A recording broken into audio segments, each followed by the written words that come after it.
Ce mardi 26 octobre à Néma, les agents pastoraux du diocèse de Ziguinchor ont procédé à l'ouverture des activités de l'année pastorale 2022-2023. Chaque année, en début d'année, donc au mois d'octobre, vers la fin du mois d'octobre, on rassemble tous les religieux, donc les prêtres, les religieux et les religieuses et des fidèles laïcs choisis dans leur paroisse pour ouvrir l'année pastorale, pour donner les grandes orientations et dire cette année nous allons travailler dans telle orientation.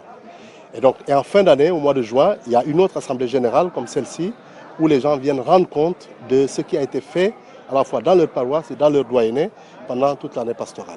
Ces religieux et religieuses vont travailler cette année sur comment mettre un lien entre les cultures et l'évangile. Les objectifs visés cette année, l'année dernière, on a travaillé sur les initiations et les funérailles autour du thème connaître nos cultures pour mieux enraciner l'évangile.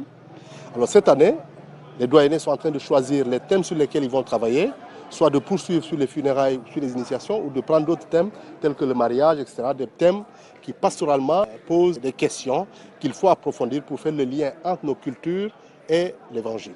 Tisser un lien entre l'évangile et la culture, c'est connaître ce qui est autorisé ou non autorisé à un fidèle chrétien. Alors, l'appel, c'est que ce travail qui est fait ici à la base est destiné à l'ensemble du peuple de Dieu qui est ici à Ziguinchor. Le travail a été fait d'abord au niveau de tout le diocèse. C'est le synode dont on parle.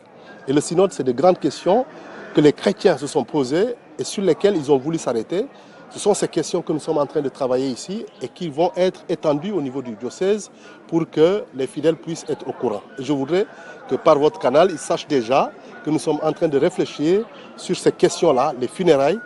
Quand un chrétien décède, s'il est mancagne, s'il est diola, etc., qu'est-ce qu'on peut faire, qu'est-ce qu'on ne peut pas faire? C'est sur ces questions qu'on est en train de réfléchir.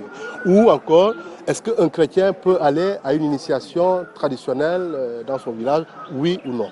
C'est sur ces questions que nous sommes en train de travailler. Connaître nos cultures pour mieux enraciner l'évangile était le thème sur lequel ces agents pastoraux avaient travaillé l'année dernière, mais ce thème suscite toujours des interrogations. Ainsi, ces religieux et religieuses vont voir cette année comment mieux éclaircir ce thème aux fidèles chrétiens.